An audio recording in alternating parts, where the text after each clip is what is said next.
happening with your favorite KFAN program? Make your voice heard on the Bradshaw and Brian text line.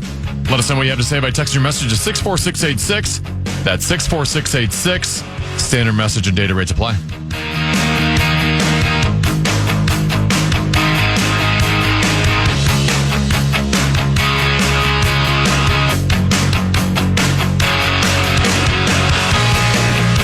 Level 13, 14 pastime common. He's 10 to me before the show is over. I know you've been waiting. We're going to give away not one, but 2 pairs of tickets. Oh, boy. To see Flop, Sweat, and Tears Petty Theft Tour. Common Meat Sauce, Larry Mondello Guy, Cato Ballroom this Saturday. Tickets available at catoballroom.com/tickets. But we'll give away not one, but 2 pairs before the show is over. I don't know. I guess I have...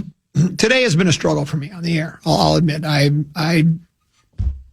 don't know. Some person said, how... Basically, the text said, how do you host a sports talk show when you don't know anything about sports? And I go, well, I don't know. You have to ask the higher-ups why I do, even though the program director today wondered if Sounds like he's pondering the same thing. Yes, he's thinking the same thing. But this one says, why are you so down on J.J. McCarthy? Starting to feel to be like Sam Darnold with the Jets. Injuries aside, he's still just a rookie. I'm not down on him. Yesterday I said I'm probably higher on him now while everybody else is down on him. You know what I'm saying? Last year, it's like, I guess sometimes you just go on a gut feeling. And I didn't like what I saw from him. Now I said, well, you can't just give up on him. I don't think. All the reports we've been seeing in the last couple of weeks, too, you already mentioned JJ and Blake Cashman, and there's a report within the last couple of days basically talking about how the Vikings this season shut down JJ passing over the middle because they didn't have confidence. Right. Those aren't good signs. No, they're not. And sometimes here it becomes a problem in the NFL, particularly for general managers and for personnel people and coaches and such like that. Every franchise is in a different spot. There's probably more patience in New England after they won 6 big games. You know, Robert Kraft isn't probably as... he wants to win again, and he just got back to a big game, but there's more patience on a team like that. There's probably more patience in Kansas City. If you're the Wilfs, you own the team for 20 years, and you got 1 NFC championship game, or is it 2, to fall back on, and you 2. lost both of those. In the team, since you hired the new wonderkin coach, he's had 2 terrific regular seasons, 2 mediocre regular seasons, and he's 0-2 in postseason play. And during that run, they've specifically never found a franchise quarterback. Exactly. So it's like, okay, so now, this says, why are you so down on McCarthy? He's still a rookie. Well, it doesn't even matter what I think. Not a rookie, by the way, anymore. Yeah, all right. Well, Year 3 is going into. He's saying basically he's a rookie because he's been injured so much, and you can make that argument. But you don't know what kind of, the Wilfs might be really angry at all this. I don't know. I don't talk to them. And they don't speak publicly very often. No. Zygmunt rarely does. And Sir Mark, the last time he did was a few weeks ago, and he said nothing, right? He was reading off a sheet of paper and just kept repeating the same thing over and over and over again. And so... Storied franchise, National Football League. Exactly. And so it's like, they might be... If you're in a perfect world where wins and losses don't matter and making the playoffs is no big deal, we might make it this year, we might not. The head coach might be going, if I don't find somebody at the quarterback position and find him soon and we start winning some ball games again, win a division and win a playoff game, I'm going to be going back to being a coordinator. Yeah. And I really don't want to do that. I like being He might not have the time to be patient. That's exactly right. Even though he's the guy that said, and I think there's some truth to it, franchises oftentimes fail young quarterbacks more than young quarterbacks fail franchises. But he might say, in a perfect world, I'd like to groom this guy for the next 2, 3, 4 years. We ain't got 2, 3, 4 years to groom a quarterback. And that's what some of the players were talking about. I don't think an organization can. I just don't think it benefits them to say, we're going to stick with this quarterback, and we're going to try to put that that square peg into a round hole for 2, 3, 4 years before we pull the plug on it. You could waste 2, 3, 4 years and lose your players and lose the fan base, and ownership loses faith in the coach and he's out the door, So that's why and that's why we're hearing so many. We had those quotes, like you say, from Cashman and others. JJ saying, we would have probably been better had we had Sam Darnold rather than JJ McCarthy. And JJ has said all the right things. Jets, right? Wanted to stay with the kid, work with him, and that's great, and I do believe him. But how long does that last? If he had 1,000 yards this year, that was great. He only had 2 tutty catches, I think. So he went from being considered the best quarterback in a wide receiver in pro football. Some might still feel he is. He might think he is. But if you look at the rankings, and they're obviously subjective, he's top 5, but he's just not putting up the numbers. And every wide receiver is dependent upon how good the quarterback is, right? That's why some guys get great numbers, because they got the best quarterbacks throwing to them. That's why Jackson Smith and Jigba did so well, because he had Sam Darnold throwing to him this year. Right. Well, I remember when Green Bay fans thought Jordy Nelson was the greatest tight end that ever walked the face. He was tight end. Jordy Nelson? He was a wide receiver. Wide receiver. He was a wonderful player, right? He was a good player. When Aaron was throwing to him, when he wasn't any good. It's sorry. It just wasn't. Same thing with Randall Cobb. Yeah, it's like if you've got somebody that's one of the best quarterbacks, at least in the league at the time, or of all time, throwing to you, you look better. Of course you do. Yeah. It's sort of like the more money you spend on clothes, the better you look, unless you're meat sauce, right? So I don't know. Now, here's another football story. This is just... By the way, Justin Jefferson was a great soldier this year. Yeah. He was a citizen on his best behavior. If they go back to J.J. McCarthy and he gives you a similar performance and J.J.'s putting up similar numbers, he'll start squeking. He'll start talking. He'll start whining. He'll start sending cryptic messages on social media like the rest of them. Or he might... Or he'll start demanding a trade. Well, that's it. He might publicly just continue to be the good soldier, but he could be brooding get me out of inside. here. Yeah, he could be doing that. And then how about this? Seattle wins a big game and now they're for sale. Boy, they could go for pretty high price. Yeah. Dateline Seattle, the Seahawks are going up for sale in accordance with the wishes of late team owner Paul Allen.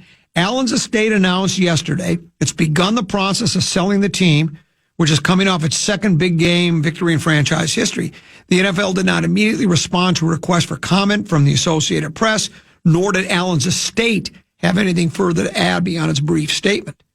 Ahead of the Super Bowl, NFL Commissioner Roger Goodell commended Allen's estate on his time owning the Seahawks. He said, they're in the big game, and I think from that standpoint, they've done a really important job in the context of the trust and the execution of that, but eventually the team will need to be sold. In accordance with that, that will be Jody's decision for when she does that, and we will be supportive of that. Is Jody a widow, or is Jody a daughter? I don't know.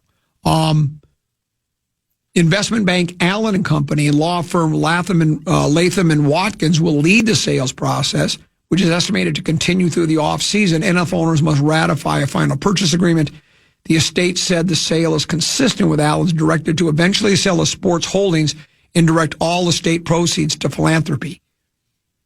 All of it. All estate proceeds to philanthropy. Wow. The Seahawks have been in the Allen family since 1997.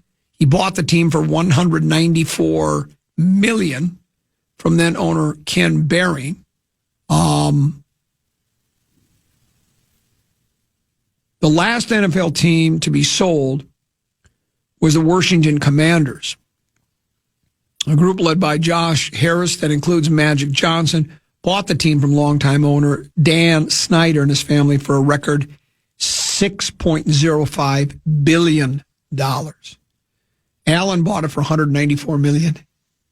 I mean, team has to be worth. Now, would DC be considered a more desirable market than Seattle? I would think by a little bit. They're both, both teams are based in Washington. Isn't that funny that both teams?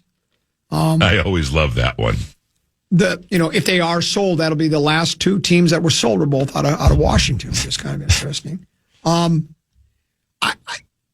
still, especially coming off of a big game.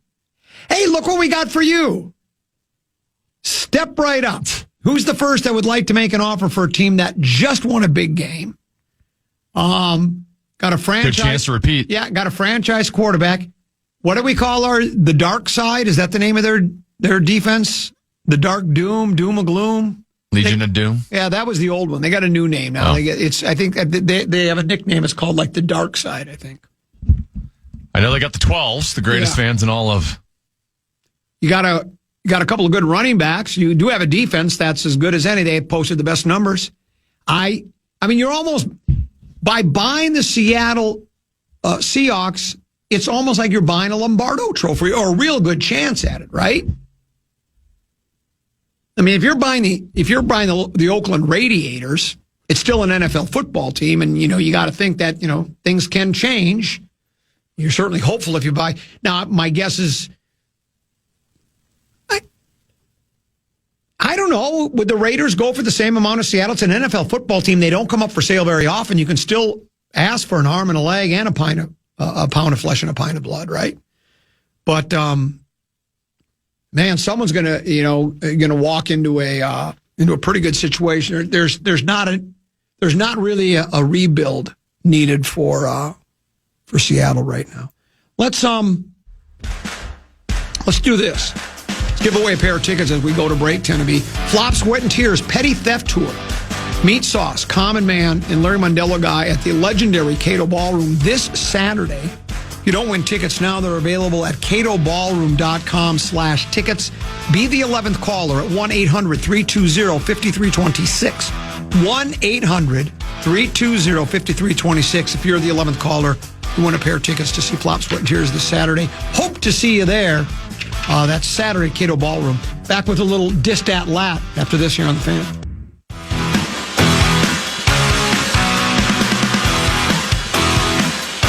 KFAN welcomes great shows to Mystic Lake Amphitheater. Leonard Skinner and Foreigner will be there August 16th, and Motley Crue will be there August 21st. Get the complete details on all our upcoming shows on the concert page at KFAN.com, keyword calendar.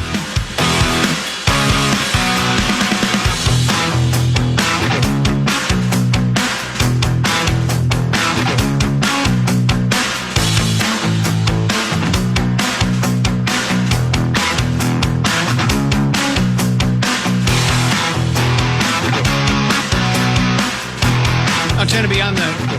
I realize that oftentimes people would just hear "be the 11th caller" and they'll just frantically dial, not really listening. They were just waiting for their chance to turn the dial. Yeah, and they don't know what they were winning. Did anybody, when you said a pair of Flop, Sweat, and Tears Petty Theft Tour tickets, did they just hang up, or did they could you hear disappointment in their voice when they heard what the prize? He was? seemed relatively interested. Really? Which is surprising. Okay. Maybe what he plans to do is scalp him on the secondary market. He also lives in Andover, so that's a bit of a haul down there. He ain't showing. But we'll see. He ain't showing. I'd love to see you, but I wouldn't drive from Andover to watch us. And I'm me. I wouldn't drive from Andover.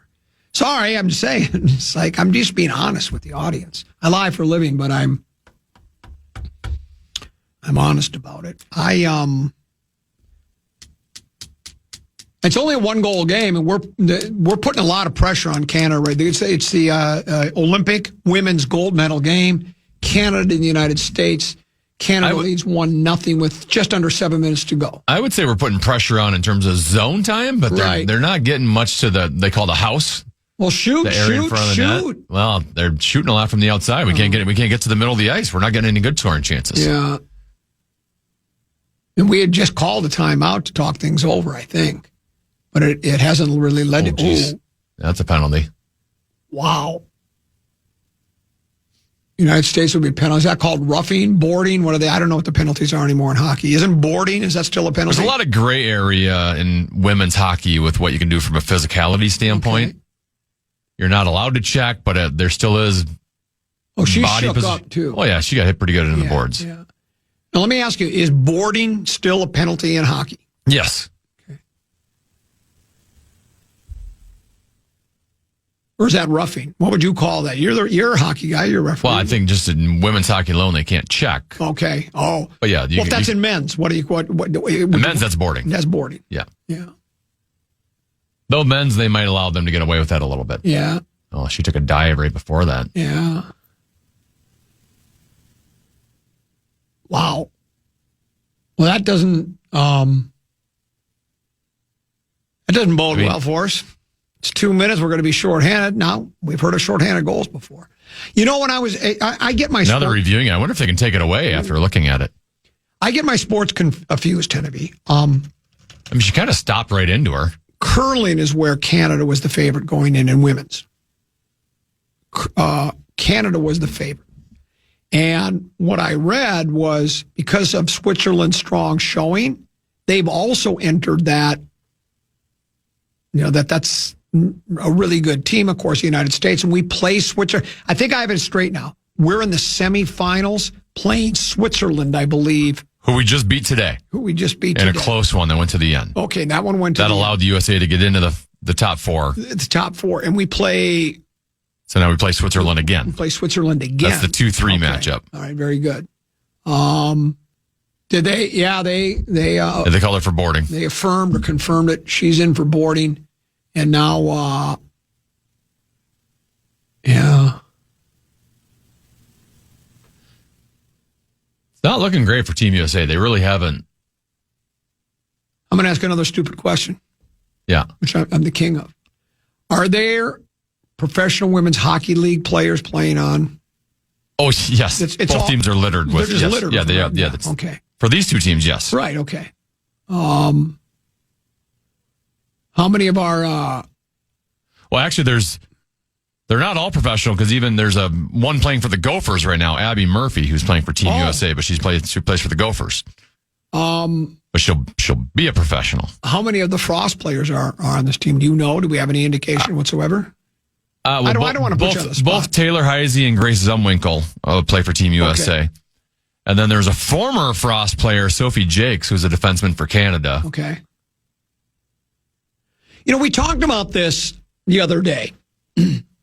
So many of these sports lead to nothing once the Olympics are done, as far as being able to cash a check for them. Hockey, you can, right? You can play professionally. There's a hockey league. Are there any other sports, Olympic sports, where there is a professional league where, like if you're a curler, can you make money curling? Sure. There is. Yeah, they play like world championships and stuff. I'm sure there's sponsorship stuff. How about pole vaulting? I don't think there's a pole vaulting league that I can think of. Figure skating, you can. You go into the Disney on Ice stuff where you just dance for fun. Speaking of that, so Abbott and I, who thinks I should be he's considering firing me because of my. How about this? Is it the first time? What took so long, by the way? Yeah, I was going to say, is this the first time he realized I was uninformed, unprepared, and unrepentant about it? Did you just figure that out?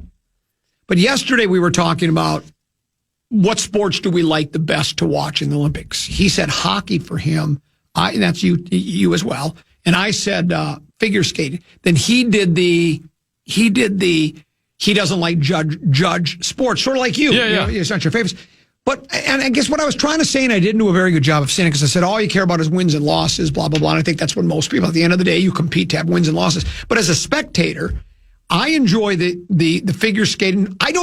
Would I like to see the United States? Do I wish Quad God would have done a quad axel in his long program on Saturday, whatever it was, and won a gold medal? Yeah, I loved it. But I just like watching figure skating because of the artistry and the athleticism that's combined.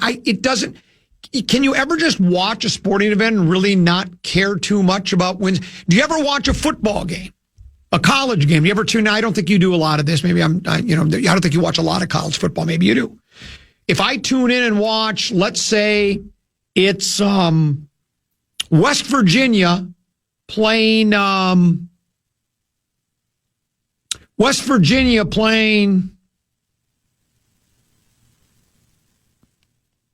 Akron. I don't care who wins. But I might watch the game just to enjoy the game of football. Does that make sense? I think I can watch a sporting event without having a rooting interest. having, I understand that there are people that, including yourself, that really don't like the idea of somebody who's not participating deciding the outcome. And I get that. I do understand it. But I can still watch figure skating and say, I prefer watching figure skating, just watching it, than I do skeleton or downhill skiing or speed skating or hockey. I might be in the minority on that as far as what sport they like best. But for just pure watching, is hockey still for you number one? No matter if like if it's Olympic hockey is my favorite hockey. If it's the Czech Republic playing Slovakia for the gold, you'd rather watch that than watch figure skating singles finals. Yes, I probably would. Yeah, see. Well, I think another part is it's not even just that they're judged, and maybe you've watched enough figure skating where you can differentiate, but sports like figure skating and then, have like the snowboarding half pipe and like the figure skate or the skiing, the ski jumps where they're making flips and stuff. Oh, yeah. I can't differentiate skill level, what's a good jump. I can tell how they land. Yeah. Right. I can watch figure skating and see how they land, but right. I can't tell you the difference between that quad god jump and the triple sow cow. Right. So while I'm watching, if it's not for the analyst, I have no idea what's a good jump, what's a bad jump. It's hard for me to differentiate the scores and the difficulty in them. And I understand that. And I guess what I'm trying to say is you can remove all that. Like, for instance, when Disney on Ice comes to town, I could go and watch just to see the athleticism and to see the artistry of figure skating without having to have a winner or a loser. Now, I can't do that when it's Vikings-Packers, so I got to have the Vikings win. I get that. That's football. But if I don't have a rooting interest, I can still watch a athletic performance and still get a kick out of it if I don't have to. And it doesn't matter. It makes never mind to me who wins or loses the game. USA's pulling their goalie. It looks like Canada's doing the Skol chant right now in the stands. Well, they are doing the Skol chant.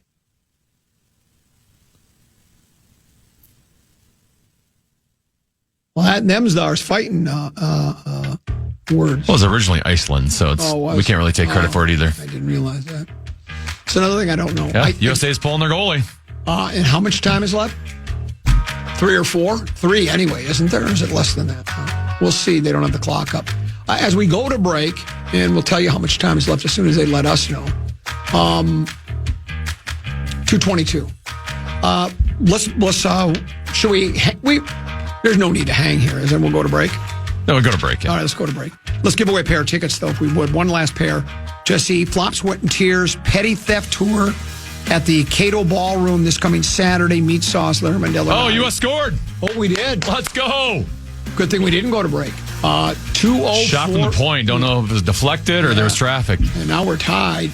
And there's Hillary Knight, the captain. There is jubilation, as you would expect from the United States. Looks like a bit of devastation for Canada. Maybe Big Mo has changed here. We'll let you know on the other side of the break. But let's give away those tickets to Flop, Sweat, and Tears. 11th caller, 1-800-320-5326. 1-800-320-5326. 11th caller wins a pair of tickets to see Flop, Sweat, and Tears Saturday, Cato Ballroom. Tickets available at catoballroom.com/tickets.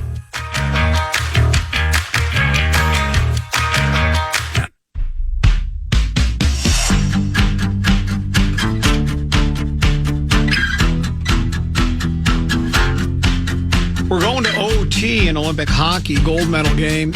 Women's, Canada and the United States. United States ties the game with just a couple of fractions of a second. Under 1 minute to go, 59, something or other, to tie the game. And then the United States, while you were answering you had to answer phones instead of watch that last minute of play, with 10 seconds to go, point-blank opportunity from just inside the right circle, right on goal, 5-hole attempt, but the Canuck goalie was able to stop it, so we're headed to overtime. And I asked her, I'm assuming, much like the men's, it's going to be 10 minutes of 3-on-3. Well, I thought I remember the gold medal game being different. Oh. I think it might even be 20 minutes of 3-on-3 because they don't want to get to a shootout. Okay. They don't want to determine a gold medal game for a shootout, but I could be wrong on that. I guess we'll find out once they come back from commercial break here. Here's something else in me. I've always, learn something every day. I've always been under the assumption that, once your track and field days are over, they're over. Unless you want to spend another 4 years training for the Olympics to get a chunk of metal and no money, no funny. But someone told me there are professional track and field leagues in Europe, and you can get paid for those activities. Really? Well, so what I did is I asked AI, or whoever I'm asking, can you get paid for track and field? It says, yes, professional track and field exists, though it operates primarily as a series of elite invitational one-day meets rather than a traditional team-based league. The top professional circuit is the Wanda Diamond League, featuring 15 global meets from April to September. Other major professional platforms include the American Track League and the new Grand Slam track. Wanda, it's the highest level of pro track, culminating in a 2-day final where top athletes compete for prize money in the Diamond Trophy. Grand Slam track, that's brand new. It says founded by Michael Johnson. This league features 30-plus Olympic World Championship medalists competing in a unique format with 4 3-day slams annually. American Track League features, this is in the United States, features professional televised one-day events often designed with a faster, more fan-friendly, party-like atmosphere. Think Live Golf. USATF Tour, also United States, a newly launched unified circuit of meets in the U.S. designed to create a more consistent schedule and better financial opportunities for athletes. And then it explains the structure. It says athletes are mostly individual contractors rather than part of a franchise team, though they may represent commercial sponsors or training groups. In 2025, the Diamond League increases total prize money payout to over $9 million. So there's some gold in them Dar Hills. Tennessee, let's say your choice is to watch the Wanda Diamond League pole vaulting finals or plunge your head into a boiling hot vat of asphalt. Which one do you select? Because I'm going asphalt. That's me. I have to think about it, yeah. Yeah, you have to think about it for a second. I know people think I must be obsessed with pole vaulting. I do think for track and field is my favorite. I like it better than the 100-meter run, the relays, shot, the hurdles, all that. Because I guess this is the only way to make money as a hurdler. Because if you spend 4 years and become an Olympic hurdler and then you don't win or you get a gold, then what do you do then? Now what?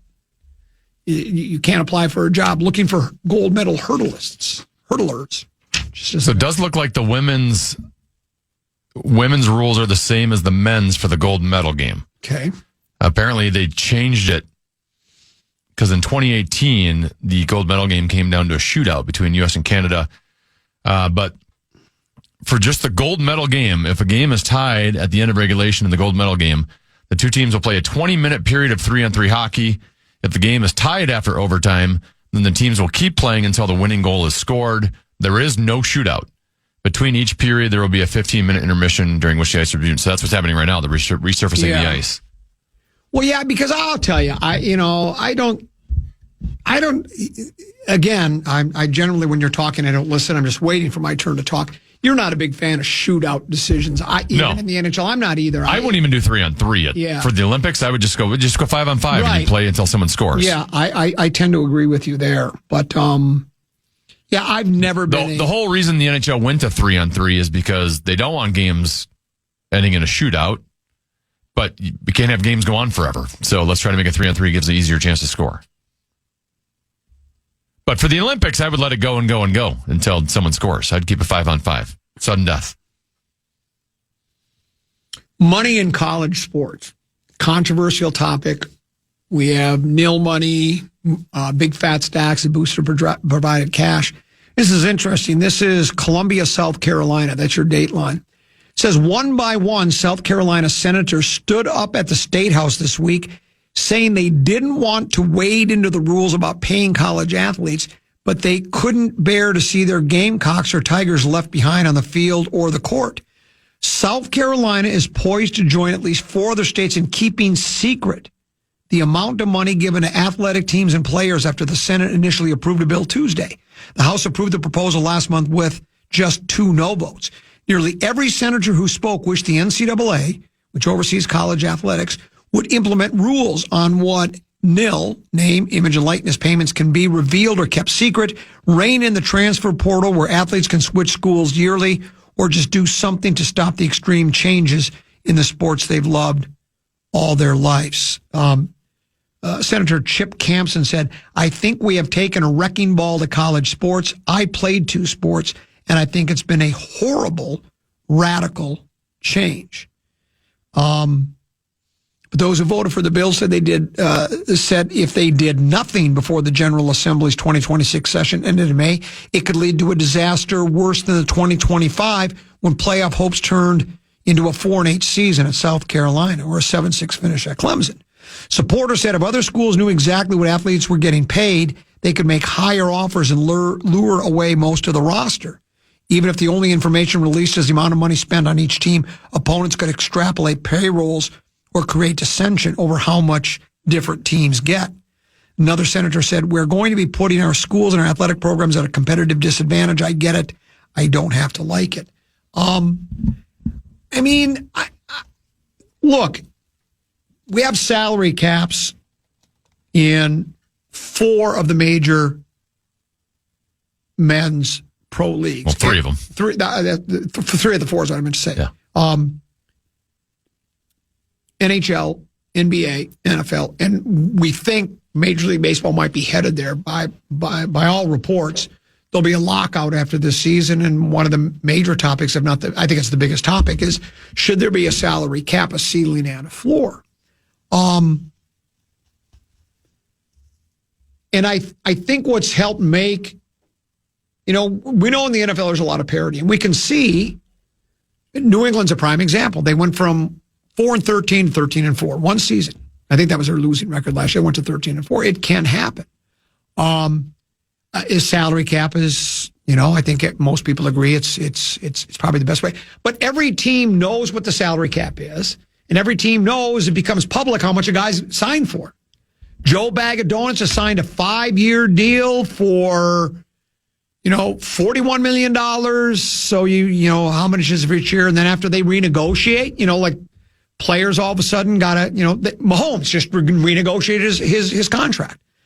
They turned much of what he was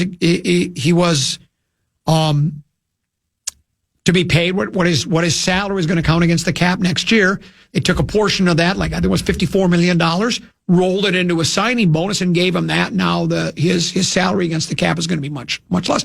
But they know if it is a mystery about NIL and how much each player's getting and how much teams are spending and then how much boosters are. Like, for instance, who's the guy, Mark Cuban, right?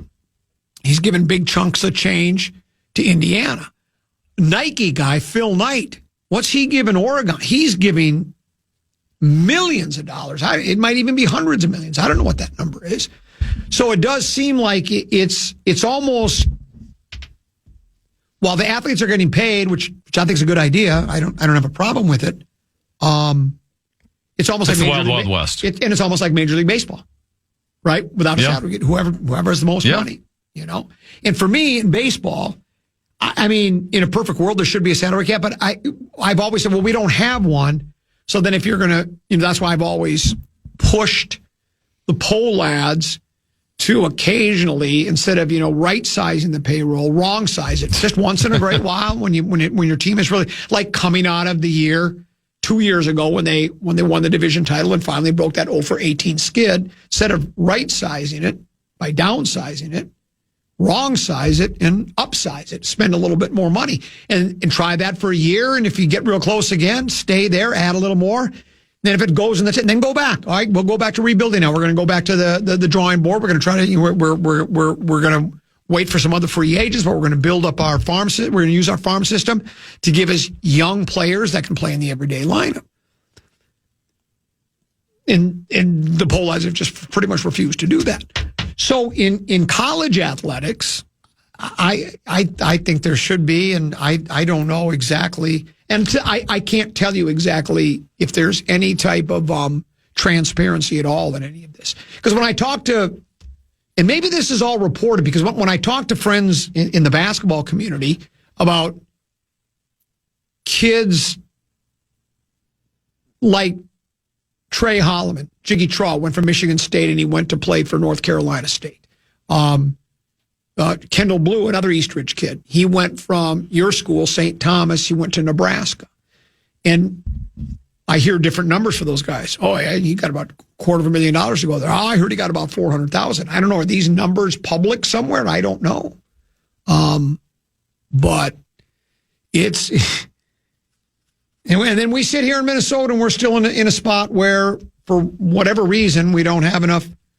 I know we have, what is it called, Dinkytown Athletics, and they're sort of the driving force behind trying to attract nil money and such like that.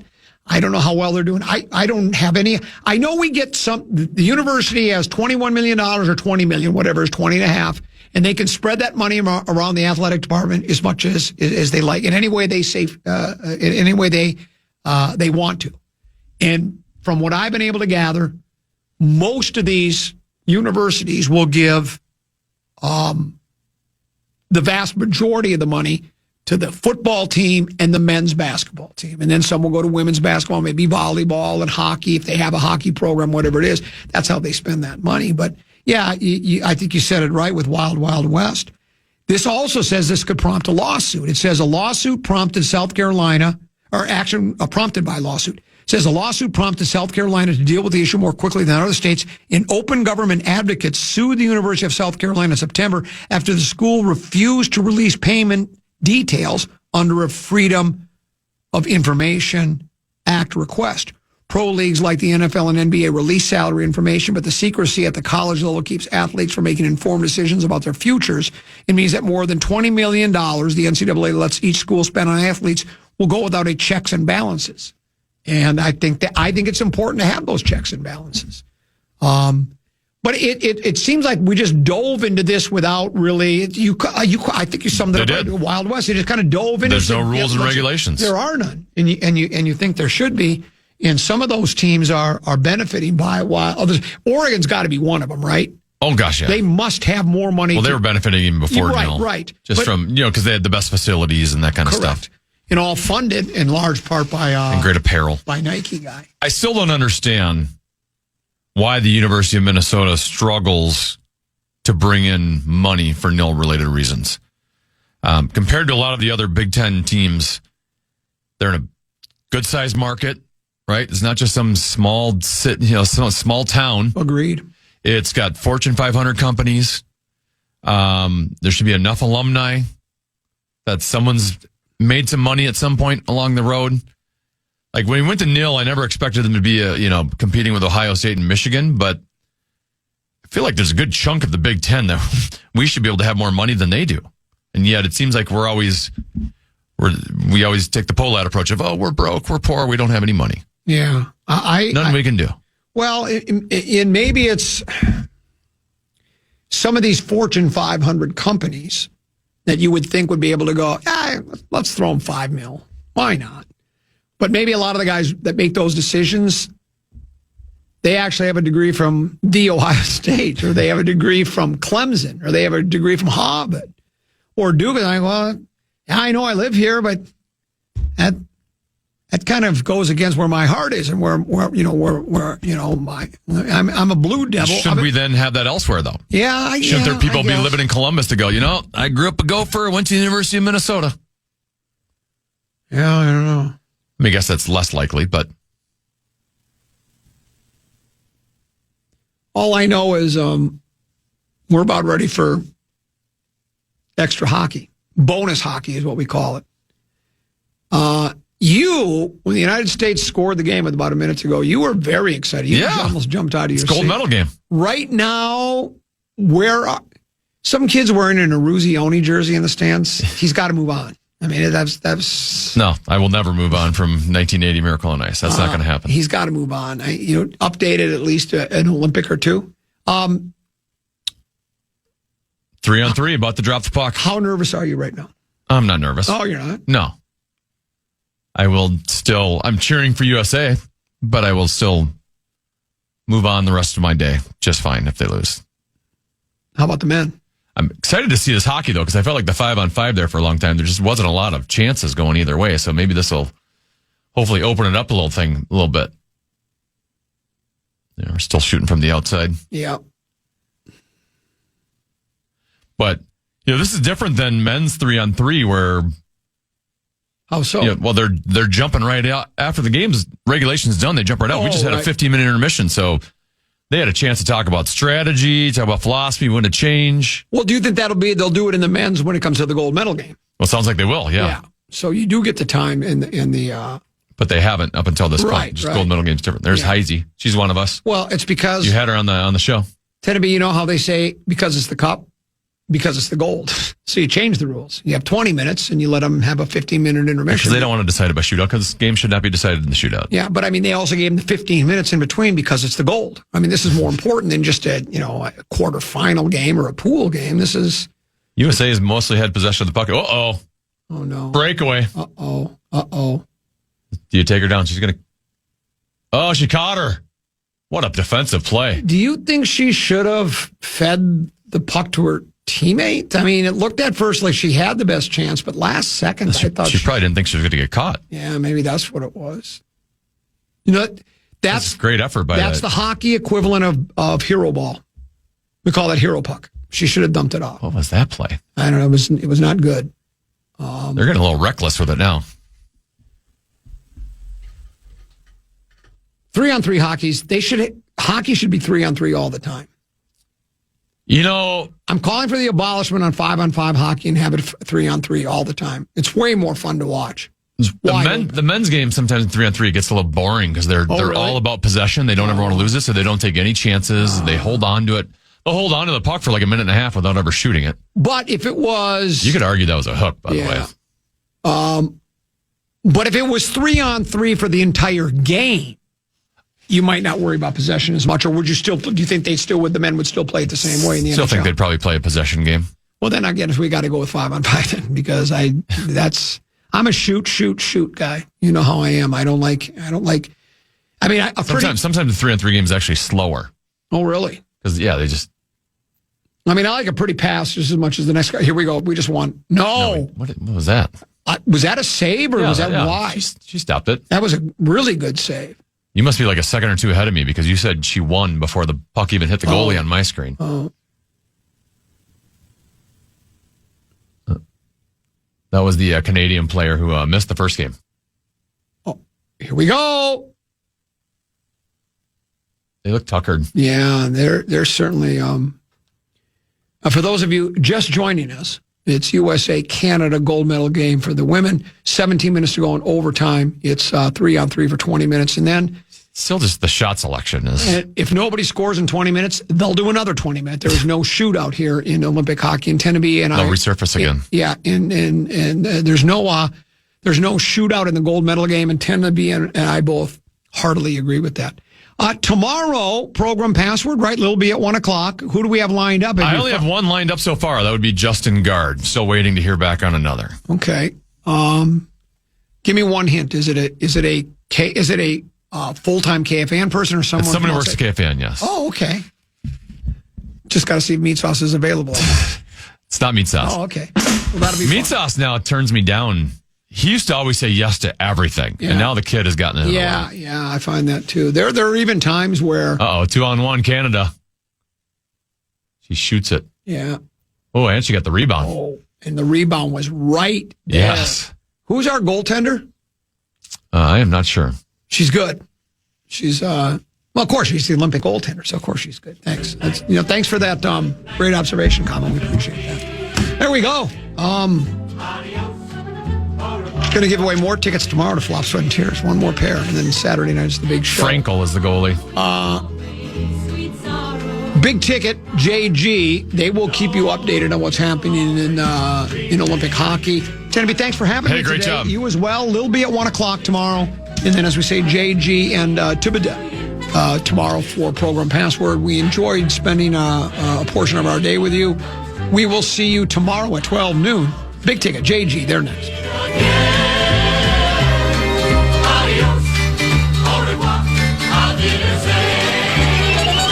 Good night. Good morning. Good afternoon. And good night, Minnesota. Good night, folks. And good night, Mrs. Calabash. Wherever you are. Listen back to any of Common Man's programs by podcasting on the iHeartRadio app or KFAN.com.